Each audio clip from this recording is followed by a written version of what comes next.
All right, good morning, everybody. I'm doing a class on how to successfully negotiate on behalf of your buyer client. Um, and here we go. I always ask that you listen to understand. Do not listen to respond. Because when you start debating in your head, you'll miss points that are being expressed further down. Also, feel free to ask questions for clarification. Know that multitasking doesn't work. So if you're in the process of doing, can somebody's not muted. So if you're in the process of doing a preparation for an appointment, you're not going to hear half of what's being said, and it's not going to have an impact on you. It's been proven that multitasking produces uh, worse results in more time. And I ask that you keep an open mind.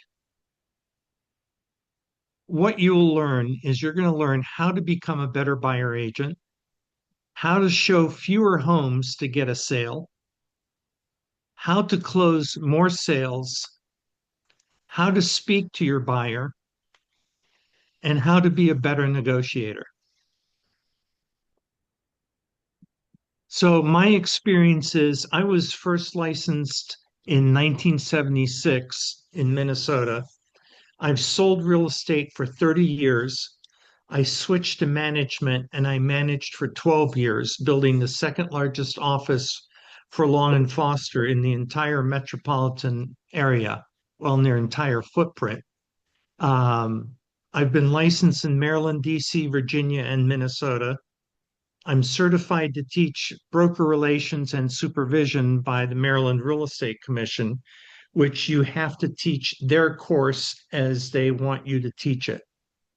Um, I'm a GRI, CRS, CRP, which is Certified Residential Professional, a Relocation Professional, sorry, and a CRB, which is Certified Residential Broker.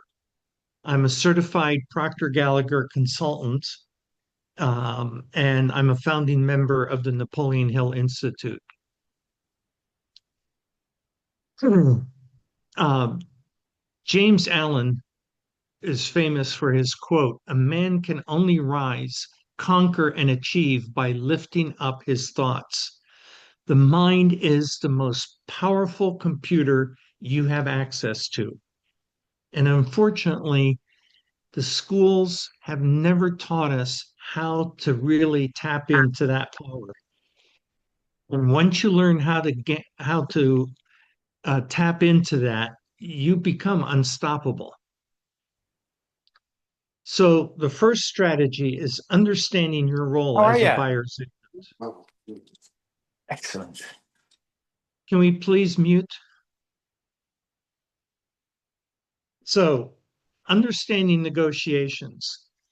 Negotiation is a dialogue between two or more people or parties intended to reach a beneficial outcome over one or more issues where a conflict exists with respect to at least one of these issues. I feel it's important to have an understanding what the mission is when you're in negotiations. This is a beneficial outcome, can be for all the parties or just one or some of them. So, your goal in negotiations is to obtain the best price and terms for your client. But here's the key, all the while keeping the other party in the deal. I have seen so many agents draw lines in the sand and saying, we're not going to do this, or we're not going to, you know, come down on price. And they kill the deal by not holding the other party in the deal. So your number one job is to sell your client the house they want. That's all. They want a house, and it's your job to get it for them. You are not their financial planner. And what do I mean by that? So many agents, and the best example is using a escalation clause, which I think is the worst thing that you can do, um, because you're trying to save them money. 30 years from now, the $20,000 you saved them is nothing compared to the 30 years of them living in the house they really wanted. Think about it. They want the house. And if it's the right house for them, they want it at any cost. Don't get hung up on being a financial planner for them because your license says you're not. Your license says you are to sell houses. So stay focused on getting the house they want. I've seen many deals fall apart because the agent tried to save their client money and their client lost out on the house.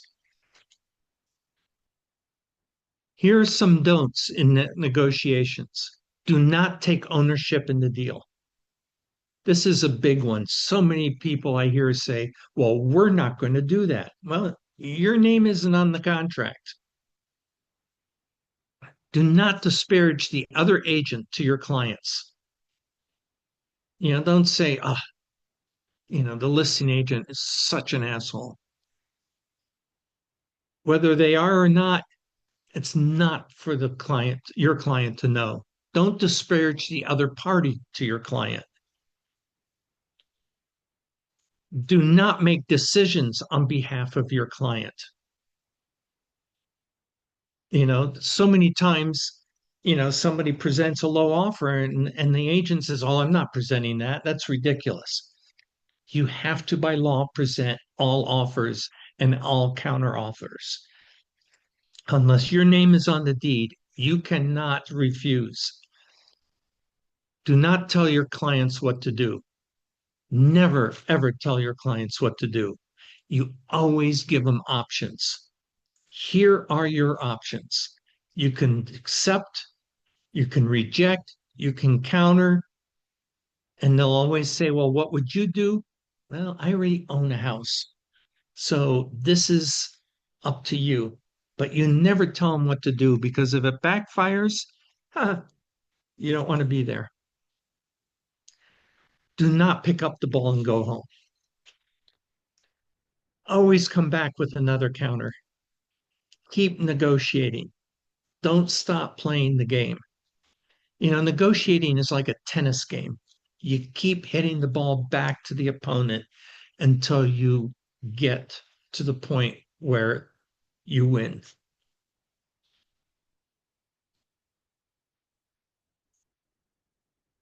This is a big one. Do not wait to write an offer until you get disclosures from the listing agent. There's a good chance you could lose out on the sale. You write the offer when the buyer says, I want this house. If you can't get disclosures, if they're not posted online, if they're not in the house, you can ratify a contract without disclosures. It's voidable, but you can ratify a contract without disclosures. And it's voidable until you have a reasonable amount of time to review them when you get them. But do not wait for it. Friend of mine, um, she was showing houses to out of town buyers, and they found a house they absolutely loved. And she called the listing agent. She said, when are you presenting offers? She said, Monday. We're having an open house on Sunday. We're presenting offers on Monday. So she said to her clients, let's write the offer Sunday night so that we know how many other offers are there. And remember, until it's presented, you can always change the offer. So anyway, she told them to wait.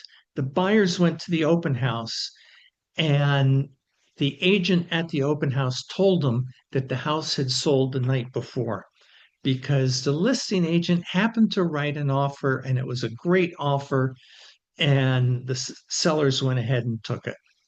And it was too late to cancel the open. You write the offer when they say they want it. You registered it the with the listing agent. So now that she has or he has to present the offer. Real estate negotiations is about teaching your client how to be the best offer on the table. You're educating them. You win the confidence and trust of the listing agent. You learn how to write a strong offer. You learn how to be the best at overcoming objections. And you always go in with a winning attitude. It's a done deal. I, I remember one day I was on the computer and this agent comes in and sits down at the computer next to me and he goes, "Well, I can buy that new laptop I wanted." I said, "Oh, did you have a settlement?" He goes, "No, I just showed a house and my buyers seemed interested." So in his mind, it was already sold and he was spending the commission. I think that was a winning attitude. So when do negotiations begin? When you first meet the prospect? Unfortunately, I can't see the comments. I would have you pick your answer. When the prospect becomes your client, is that when you start negotiating? When you write the offer? All of the above or none of the above? My opinion is none of the above. Negotiations start right this minute. And what do I mean by that? You need to be out there getting to know the agents in your community, in your marketplace. If you don't have appointments on the weekend, go to their open houses, meet them, be involved at the board or at the association, meet other agents, work on committees with other agents. I can't tell you how many houses I sold in my time as a realtor where they picked my contract because they knew me. And so you want to be meeting people today because it will help you make deals. The best one ever was I wrote on a house for 1.2 million, and this was back when 1.2 million bought you a lot of house, and there were multiple offers. And the listing agent called me and she said, "I don't know these other agents, but I know you and I know that you'll get the job done. I want to work with your contract." And I sold this house. And she later told me I wasn't the highest offer, but she knew the deal would get done. So you need to be meeting people today because it'll pay off tomorrow. So step 2 is qualify the buyer. So before the appointment, write out a detailed description of the upcoming event and how you want the transaction to play out from start to finish. You take a road trip. You know the exits that you have to take. You know where you're going to stop for lunch. You know where you're going to spend the night and what time you're going on to the next uh, leg of your journey. Write out how you want the transaction to transpire because mentally, in your mind, you're going to be following that roadmap. Visualize and get into the feeling of the wish fulfilled. Feeling is the most important part of mindset. You need to feel that this is a done deal. And you see happy buyers at settlement, and you see the buyers referring you multiple leads because of the great job you've done. If you have negative attitude or negative feelings about all of this, you're going to be swimming upstream. My favorite author is Neville Goddard, and he says determined imagination, thinking from the end, is the beginning of all miracles. Imagining oneself into the feeling of the wish fulfilled is the means by which a new state is entered. The future must become the present in the imagination of the one who will wisely and consciously create circumstances. We must translate vision into being, thinking into thinking from. So, in other words, you don't look at the goal being down a series of events. You look from the goal achieved and you look back to make sure it happens. So, before the appointment, have them talk to your lender. Now, some people may have already spoken to a lender. If you don't know this lender, have them talk to your lender. I've seen plenty of deals where they went online and got a loan application, and those deals were nightmares. Because first of all, the loan company wasn't familiar with the local laws here and what all was required. So they can choose who they want, but just have them talk to your lender before you start working with them because you do not want to waste your time. Have the lender pull their credit report. I had one client, um, and the lender, for some reason, didn't pull the credit report, but he said he was good. The numbers match everything. This was a slam dunk. And I showed the guy a bunch of houses, and uh, we ratify a contract, and he makes full loan application, and he was late 30 days for every single mortgage payment on his previous house. And what happened was he had divorced his wife, and his wife, to get back at him, paid his mortgage 30 days late every single month. Had they pulled up the credit, he couldn't get a loan. So, had they pulled up the credit report, that would have been avoided. Determine if they can buy without first selling their home if they currently own a home.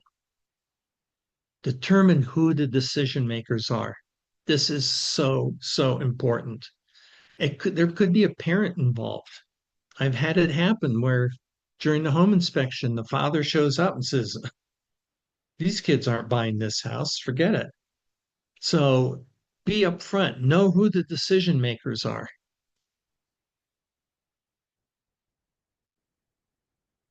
Can we have a lender pull credit on another?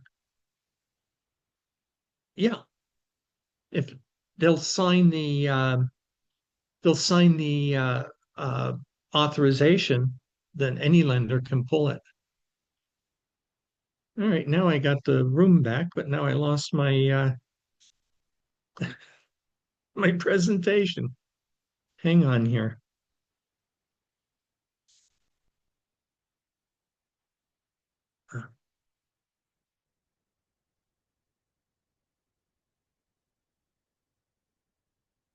Why isn't this coming back?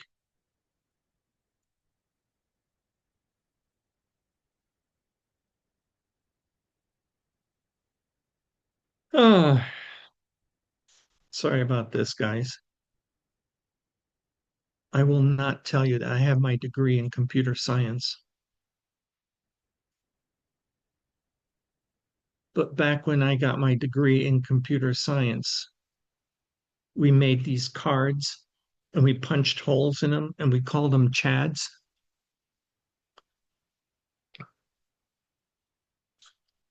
Where, okay, let me do this. Let me do this. There we go. Okay, we're back.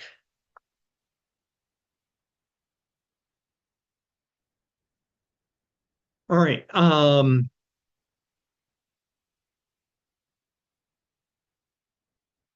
Set an appointment with all the decision makers present. That is key.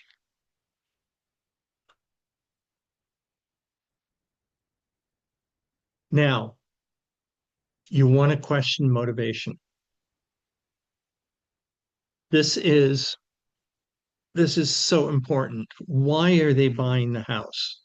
What do they want versus what do they need? Well, we want 4 bedrooms. Why do you need 4 bedrooms? Well, we want to use one as a den. So 3 bedrooms in a den is acceptable? Yes. Be sure you understand their wants and their needs. What time frame are they in? You know, and the most important question is why. Always ask why. If you don't have enough information, keep probing. I love Perry Mason, and uh, but a lawyer always keeps probing and probing until they get the answers. Do not take things at face value. Just because they say something doesn't mean that's what they really want. You need to dig deeper. Ask a lot of open-ended questions. Ask for clarification if necessary. If you don't get a good picture, keep asking. Ask negative questions. These are so powerful. So, what would happen if we don't find the house by August? Well, they could say, well, that's no big deal, but then we won't move till later. Well, that's a low motivated buyer. What happens if, you know, we can't find a house with 4 bedrooms or 3 bedrooms in a den? Well, that's a problem.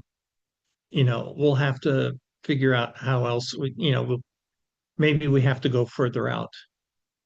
Maybe we have to raise our price.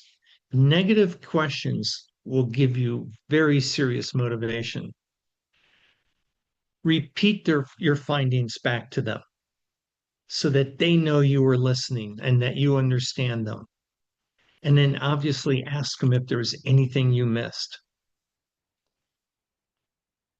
Good questions to ask. Have you ever bought or sold a house before? Why do you want to ask that? Because they will probably have a preconceived idea of how you are going to work for them. And you may not work for them the way the other agent did that they've experienced. How was that experience for you? What did your agent do right? What could they have done better? You don't want to fall in the same traps that the other agent was in. What is the single most important item that you must have in the home? Is it location? Is it price? Is it amenities? Is it terms?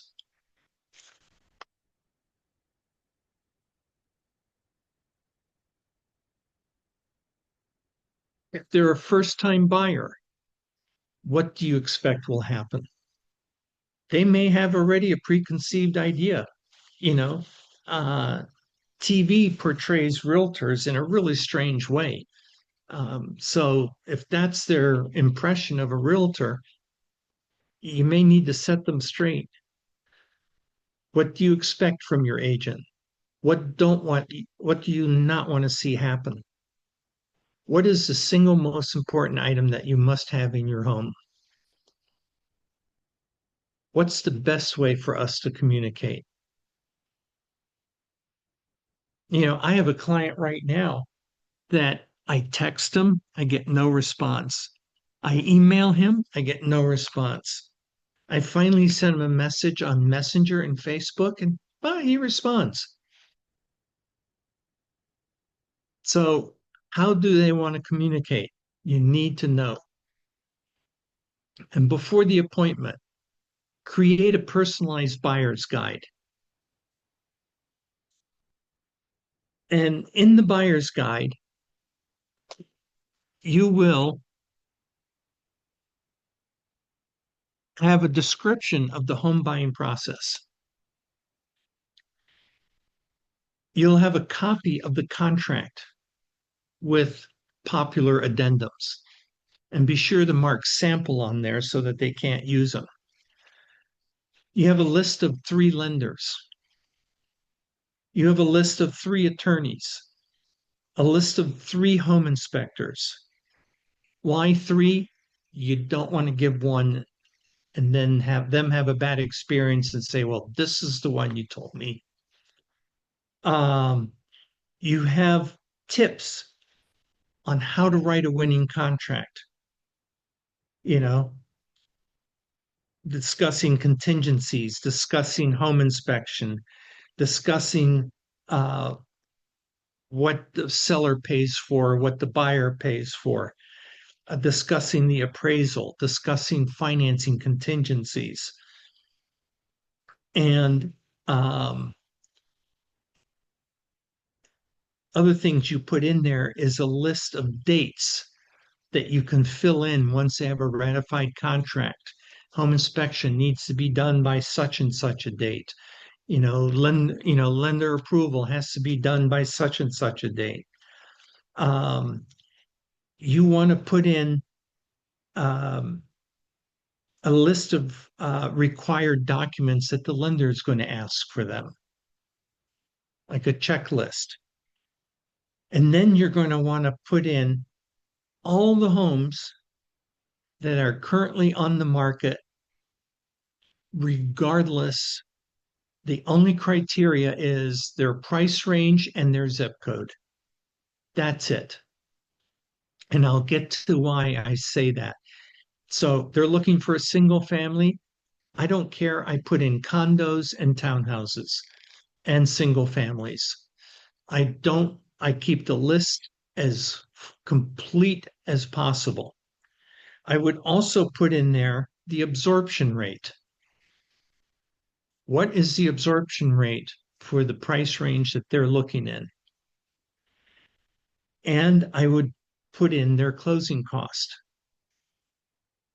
Depending on their price range, you can ballpark what their closing cost is and do an itemized closing cost. If you don't know how to do it, figure it out.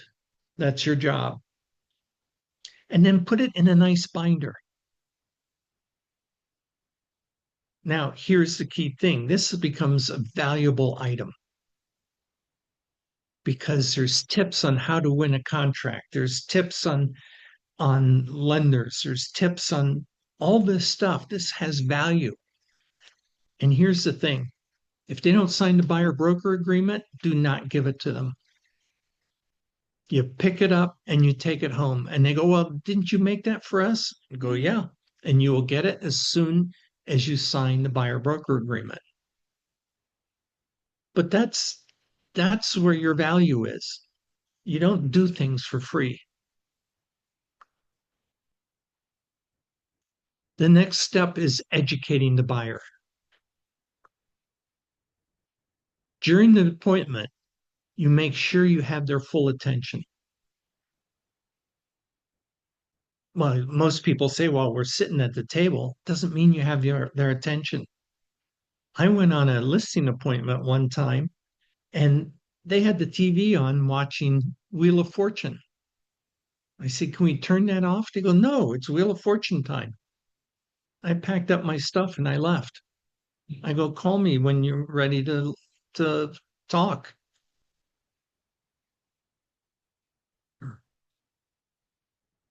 Review their motivation, because when you interviewed them on the phone, their motivation was probably with just one of them. And the spouse or the other decision maker may not totally agree on what the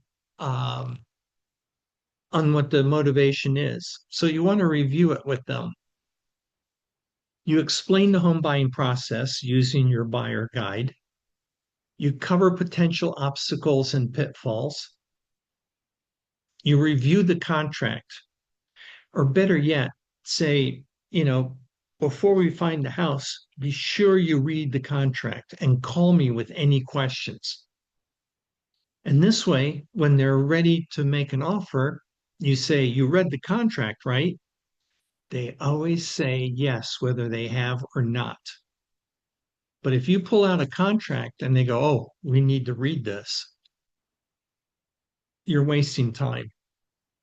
So make sure they have it ahead of time so that that doesn't become an issue. Calculate their closing cost. Now, you discuss the pros and cons of each contingency. See, this is like a listing appointment, only you're sitting with them, educating them. Financing, home inspection, radon, master plan. You discuss how to structure a winning contract and you educate them on the market. Now, remember, I said you print out everything in their desired location and in their price range, but no other criteria. And here's why. People always think that if you say, "Well, I picked out 5 great houses for you to see," they always think there's more out there. They don't believe that you picked out the 5 best. So if you show them everything that's on the market and now physically with a pen cross off those that they don't have, that they don't want, like they don't want condos, cross off all the condos right in front of them, cross off all the townhouses right in front of them. Okay. They want a 2 car garage. That's very important. Cross off the 1 car garages and 1 car carport. A 2 car carport can always be enclosed. They want a certain school district. Cross off the ones that aren't in the school district. But you want to take them through the elimination process until you wheedle it down to like 4 or 5 houses and say, "These are the 4 or 5 that I have set up for us to go look at. This is everything that's out there.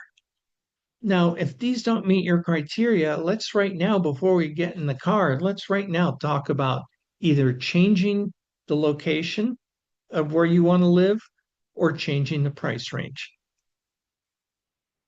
If you don't go through this step, you'll be they'll be taking you around every weekend looking for something that doesn't exist. This is key to showing fewer homes.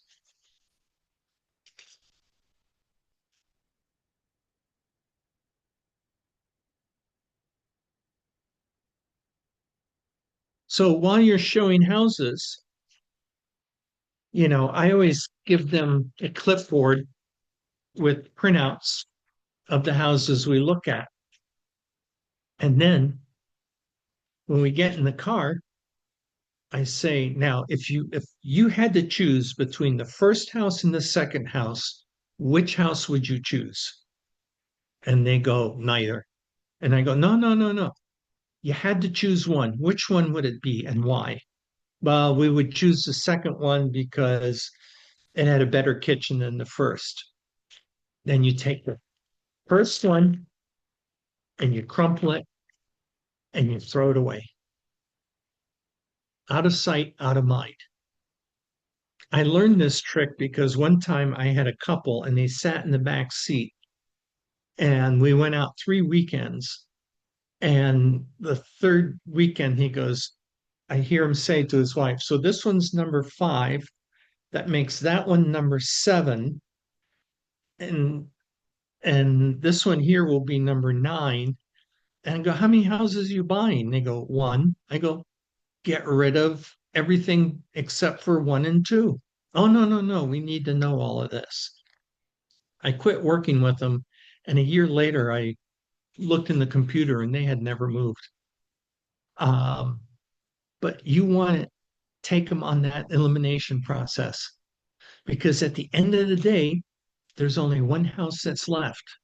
And that's when you say, "So this is it. Shall we make an offer?"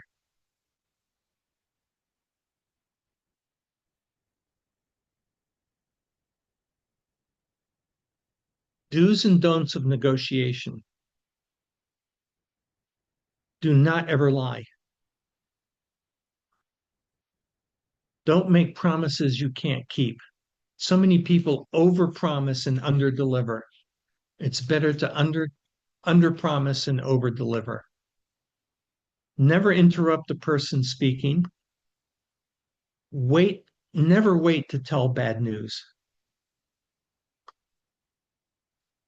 Never break your client's trust. Don't allow parties' expectations to become unmanageable.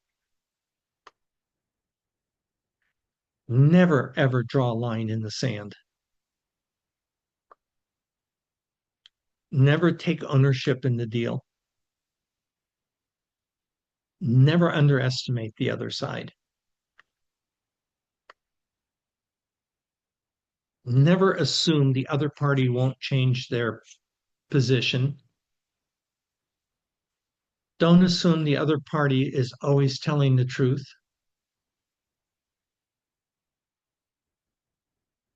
Don't scream back in anger. Um, Best trick is if somebody calls you and is screaming mad,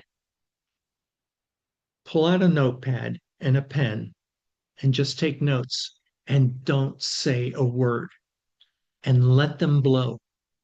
Let them scream all they want and just take notes. And when they're done, say, is there anything else? And once they've totally, a hot air balloon, when you let the hot air out, it deflates. And when it's totally deflated, they come down to being normal. If you counteract while they're blowing, you reinflate that balloon and you make it worse. So once they're done screaming, you say, okay, here are the points that I heard you say. Which one is the most important that you want us to address? And you address that point calmly. I had one agent call me when I was a manager, screaming about one of my agents. And I used this trick. And the last thing she screamed at me was, and what I hate is that you're letting me blow, so I'll calm down. She knew what I was doing. Don't get stuck on minor issues.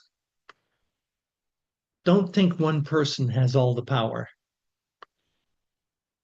Don't let your clients be out of reach during negotiations. I sold one house because this was in the day that we could present in person, which I think is a huge crime that that's no longer allowed. But I had my clients sitting out in front of the house in their car.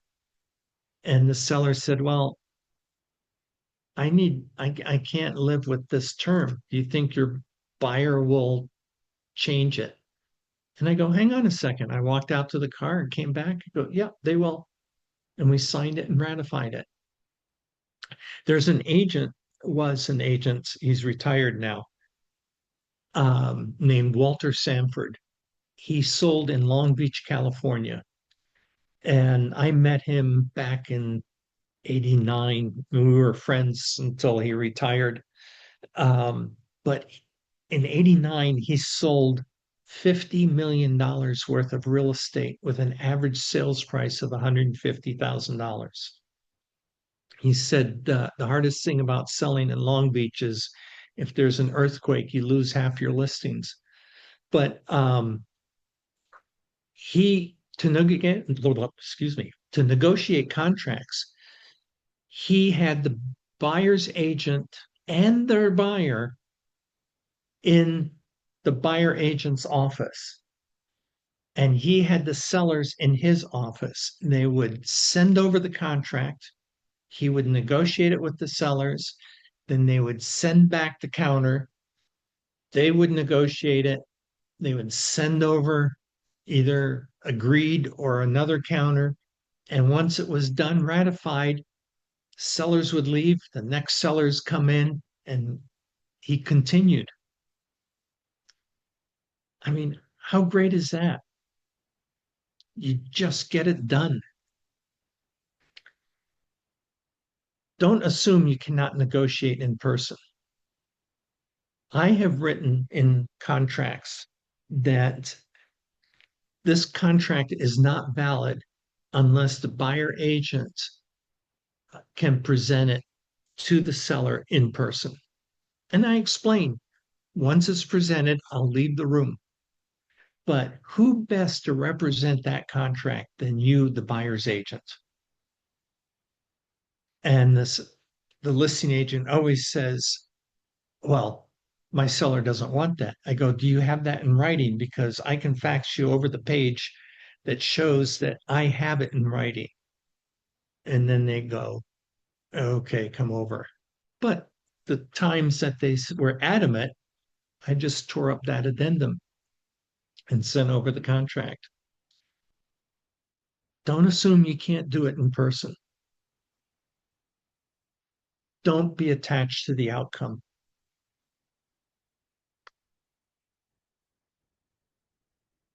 So, what you want to do is you want to be confident in yourself and your negotiation strategy. You want to be yourself, stay calm regardless of what's said. You want to be personable, always use names, always be respectful. Thank you, Frank, for this counteroffer. I'll see what my clients will say. Listen carefully and take notes. Notes is the greatest thing because if ever you're brought up in front of the board or you're filing a commission arbitration, notes are so powerful if they're written as it happens. If you have to go back and restructure it, it really is meaningless. Be flexible because everything is negotiable. Stay focused on achieving the sale. Negotiate by highlighting the strength of your client. Be prepared to trade. Make all terms as specific as possible. An example of that is I've seen an agent, and I'll make this up. Agent writes, contracts contingent on seller mowing the lawn the morning of settlement. What does that mean? Well, if he doesn't mow it, no, it doesn't say that. It just says it's contingent. But the word contingent has no meaning without a complete explanation. In other words, the contract's contingent upon the seller mowing the lawn the morning of settlement. If the seller does not mow the lawn on the morning of settlement, then the seller owes the buyer X dollars. If the seller does mow the lawn the morning of settlement, this contract is in full force and effect. You have to spell it all out. You can't take shortcuts. And in that case, you better run it by an attorney so that you're not practicing law. There's more than one way to achieve a goal. Have all the facts and figures at your disposal. I talked about the absorption rate.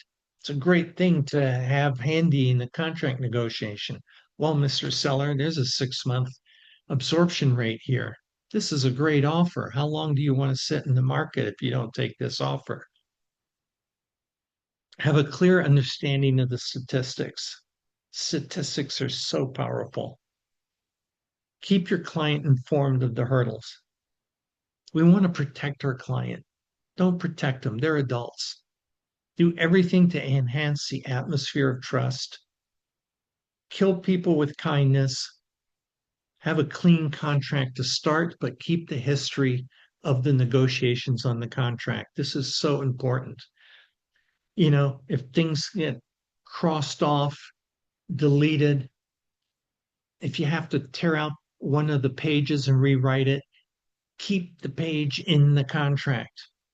Draw a line through it, have everyone initial it, put in the new one, but keep the old one. You want the history. If there's ever a dispute, you want to show the history. Allow the negotiations to follow in the necessary time frame. Allow the other party to take credit for the win. That sometimes is the difference between making the deal or not. And here's another important one. Write the offer as soon as the buyer says, "This is the house for me," and register it with the listing agent. We already talked about that, but I can't express that enough.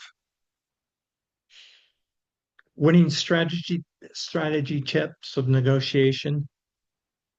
Have a loan commitment with the least number of contingents in hand from a recognized reliable lender prior to writing the offer. Strike the financing in the contract if you're financially capable. Buyer should fill out a financing information statement showing at least a minimum of the necessary funds to buy the house. Waive the appraisal contingency if at all possible. The buyer's lender should be reachable at time of contract negotiation. The listing agent wants answers. They're not going to wait around. They'll go to the next offer. If you have an escalation clause in your offer, make sure you have separate lender and a financial statement that shows you can afford your highest offer. I hate escalation clauses. Just go for your highest and best. Escalation clauses is basically a I had an offer on one of my listings. The escalation had no top end to it. We didn't take it. And the agent said, "Well, all you had to do was put in the highest price you had." And I said, "Yes. And then you decide if you want to spend that." And he goes, "You got me." They were just fishing to see what it would take to buy the house. Because the escalation becomes a counter offer to the buyer. But if you have in the highest and best offer and the seller signs it, you have a ratified contract. And again, you're not the financial planner. So they spent 30,000 more than the second highest offer. Who cares? They got the house. And that's what your job is to get them the house. And how do you find that highest and best price? House listed for 750. Buyers willing to go to 850. You say, okay, so if somebody offers 860, you're okay with that. Oh no, I'd pay 860. Okay. So what's your highest and best? Let's go to 875. All right. So if somebody offers 900, you're okay with that. And they go, make it 9.25. And you go, okay, if somebody offers 950, they can have it. Now you know that 9.25 is their highest and best. If time permits, perform the home inspection prior to writing the offer. If not, the buyer insists on doing one, write in the contract that the buyer will be responsible for the first X thousand dollars of repairs. The thing that sellers don't want is to be nickel and dimed on the home inspection. So, you know, um, and then put in if it's over that amount, then this buyer can ask the seller for the repair or walk away. But I mean, if you're selling a $1 million house, what's 15, $20,000 worth of repairs? Do not put in the home inspection for informational purposes only. Listing agents are leery of that technique. If you feel confident enough about the condition of the house, use the as-is clause to strengthen your contract. One way to ensure getting house is to offer your maximum bid up front, which I already talked to you about. If you use an escalation clause end on an uneven number. Make sure the walkaway price is truly genuine. That's where I say, fish to see what their price is. Um, and what I mean by uneven numbers, so instead of saying you'll go to 925, you'll go to 925, 783. Something like that, because that little bit could put you above another offer. Big deposits speak loudly. Use the entire down payment as your earnest money. If the contract doesn't ratify, they don't lose anything, but it speaks volume. Always meet the seller's settlement date. We have a few more to get through here. Always try to present your offer in person. Um, deliver it in person to the listing agent. Get to know the listing agent. It'll help. While they're negotiating, be available. Put a cover sheet that clearly spells out the terms. Remember, in negotiations, we speak in words, we speak in gestures, we speak in writing, and we speak in vibrations. So if you present an offer and you go, it's not going to fly, the other side will sense that. Lastly, winning tips for multiple offers. When registering your offer, ask to be present for the presentation. Find out if any of the other offers are from the listing broker. If so, ask if a manager will be presenting. If you cannot be present, make sure to deliver the contract to the agent in person. Advise your buyers to make their best possible offer. They only may have one shot. So many times you hear a buyer saying, well, I would have offered more. Well, then why didn't you? Keep the offer clean with large deposit. Have the fewest possible contingencies. Ask your buyer to write a letter to the seller.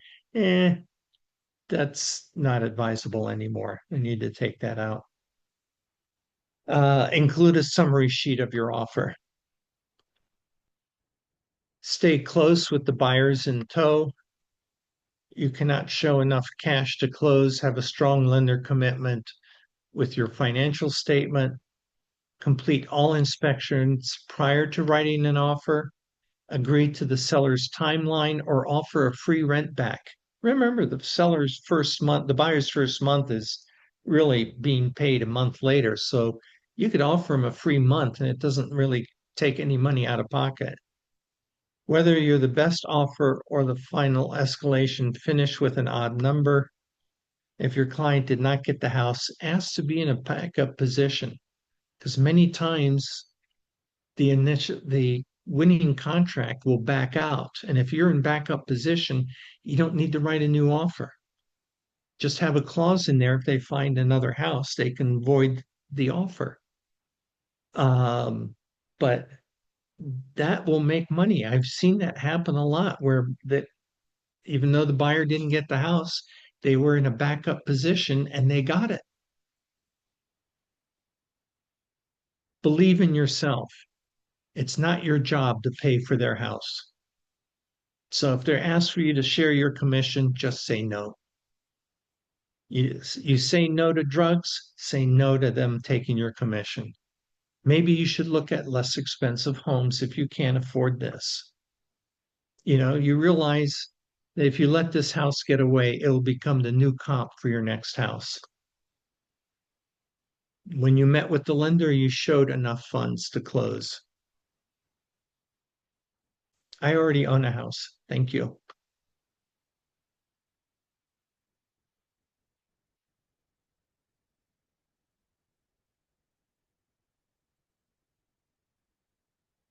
Mindset is your greatest asset to winning an offer. So, what beliefs are yours?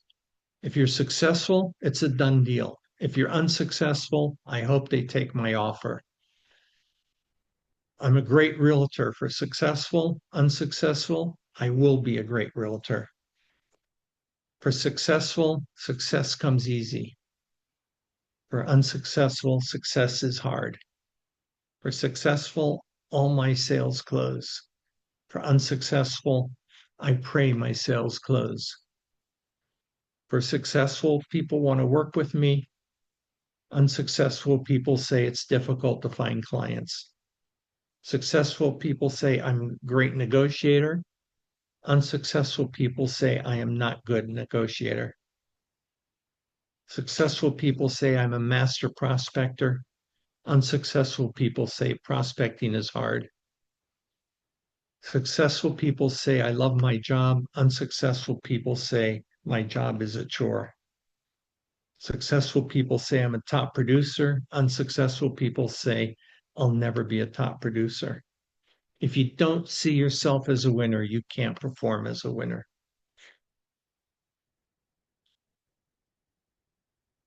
Two minutes over. Great If you class, have Roger. any Thank questions, you. if you have any questions, that's my email, my phone number. The top athletes all have coaches. If you don't have one, you should consider one. I happen to know a really good one. Hey, Roger, we actually had two questions in the chat. If you can just maybe address them super quick. Um, Yes. the first one's from Kim Badgett. She just said, can we have our lender pull credit on another agent's client? Oh, on another agent's client.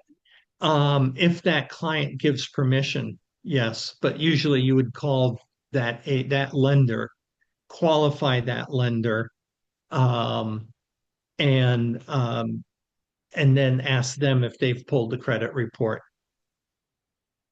Great. And then Suzanne asked, how do we complete inspections prior to writing, especially if it's a multiple offer situation? That's done frequently. You just ask the seller if you can come in and do a home inspection. If offers are being presented on Tuesday, you go in on Saturday with a home inspector and doing a home inspection. Know that you'll be paying for, if you don't get the house, you'll have paid for a home inspection. But this way you can eliminate the contingency. Awesome. Great You could advice. also bring a home inspector on a showing and they can kind of do a spot check. But here's the thing, a new furnace, a couple $1,000, new air conditioning, a couple $1,000. I mean, in the price of homes today, that's not very big. A home warranty will cover a lot of that stuff. The only thing you really want the home inspector to look at is the structural. Mm-hmm. Awesome. Does Hey, anybody else have Roger. any questions for Roger? Yeah, Roger. I appreciate your time today. It was very thorough. And may I assume that by knowing a very good coach, you're insinuating that would be yourself? Um, Thank you for noticing. Are you open to calls, or is that Yes, number? yes. Okay, great. Did you Appreciate get your the time number? today. I did. I wrote that down. Okay. Thank you. Yeah, no, I'm happy to talk with people. I have It was a over very 40 good years of presentation. experience. I've seen it all. I try to forget a few of it. Awesome. Well, if no one else has any questions, thank you, Roger, for your time this morning. That was super awesome. I'll have the recording up. And if anybody needs Roger's info, you can reach out to me and I'll be happy to pass it along. All righty. All right, guys, have a great week.